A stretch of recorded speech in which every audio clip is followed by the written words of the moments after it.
Good morning, good morning, good morning. Happy Thursday.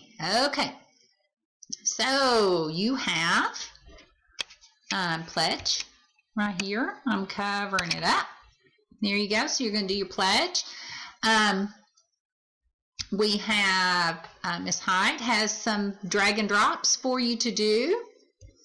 Text structures. Oh my goodness, guys.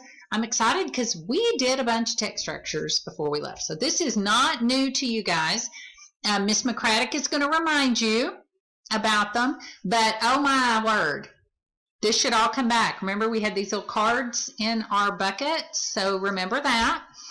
Then you have a Kahoot that you can get on to do. All righty. And our word of the day is assembly. Assembly. Ooh, think about that. We have an assembly in the gym sometimes. So then you're going to tell about that.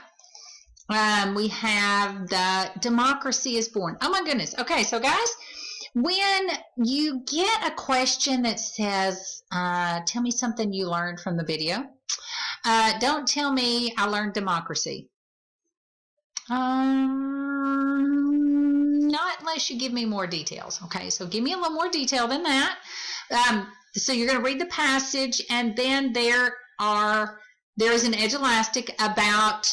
Now remember, they're going to ask you questions that relate to text structures. Okay, so and that is your day. That is your day. All right. So go back up here to the start. Guys, I'm trying to streamline my videos so you don't have as much to watch. Please keep sending me emails and pictures. I really miss your smiling faces, okay? Some of you I've been catching early in the morning and freezing you just so I can say good morning. If you want to, you could go to an email and send me an email and tell me how you're doing, okay? Anyway, all right, I love you guys. Have a great day.